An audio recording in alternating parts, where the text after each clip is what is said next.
এই বাংলাদেশে সম অধিকার সমমর্যাদা নিয়ে সকল সম্প্রদায় বাস করবে, তাতে এই সরকার তাদের সকল প্রকার সহযোগিতা করবে। কোনো প্রকারের হিন্দু, মুসলিম, বৌদ্ধ, খ্রিস্টান কোনো জাতিভেদ থাকবে না। আমরা এক জাতি, এক প্রাণ, আমরা সকলে মিলেমিশে একটি বাংলাদেশে আমরা বসবাস করব।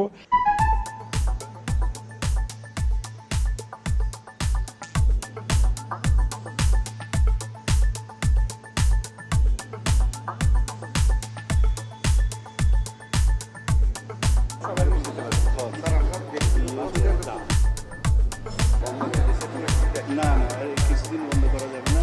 আচ্ছা, আপনার টেলিভিশন আমার আছে, কিন্তু আপনি ধরেন না, আমি করেছিলাম হাজার হাজার করেছে, এখন সিগনালে পড়ে যাচ্ছে।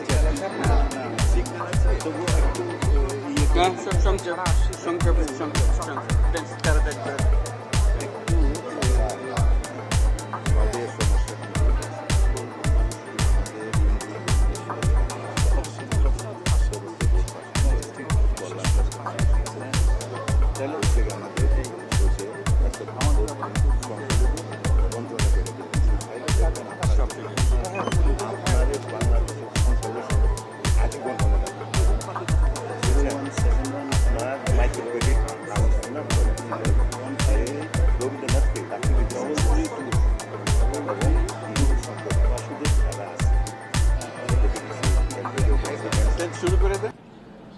দেশের এই বর্তমান পরিস্থিতিতে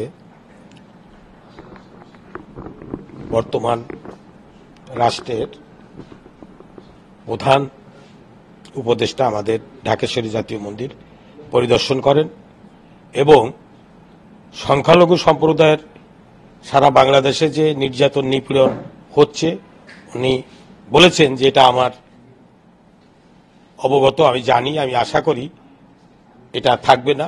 আমরা অল্প সময়ের মধ্যে এর নিরসন করব এবং যারা এই দুষ্কৃতিকারী, যারা এই নির্যাতন নিপীড়ন করেছে, আমরা তাদের বিচারের আইনের আওতায় এনে বিচার করব এবং সংখ্যালঘু সম্প্রদায় শুধু না, এই বাংলাদেশে সম অধিকার সমমর্যাদা নিয়ে সকল সম্প্রদায় বাস করবে, তাতে এই সরকার তাদের সকল প্রকার সহযোগিতা করবে।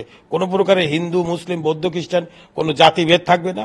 আমরা এক জাতি, এক প্রাণ, আমরা সকলে মিলেমিশে একটি বাংলাদেশে আমরা বসবাস করব, একথা তিনি আমাদের আশ্বাস দিয়েছেন। আমরা আশা করব যে তার এই বক্তব্য সারা বাংলাদেশে ছড়িয়ে পড়বে এবং সংখ্যালঘু সম্প্রদায়ের ভয় ভীতি যেটা আছে এটা কেটে যাবে। বাংলাদেশের এবং ঢাকেশ্বরী মন্দিরের মাধ্যমে সে বলছে যে সংখ্যালঘু সম্প্রদায় যে ভীতের মধ্যে কাজ করছে এটা থাকবে না। আমরা আছি, আমরা থাকব, সকল প্রকারের অন্যায় অবিচার, অন্যায় যে হচ্ছে এটা আমরা বিচার করব। ইয়েস, সে নিশ্চয়তা দিয়েছে। সংখ্যালঘু সম্প্রদায়ের বাংলাদেশ এটা সকলের বাংলাদেশ, এটা শুধু সংখ্যালঘু সম্প্রদায়ের বাংলাদেশ না, হিন্দু, বৌদ্ধ, খ্রিস্টান সকলে মিলে তাদের সম অধিকার নিয়ে, সমমর্যাদা নিয়ে বাস করবে।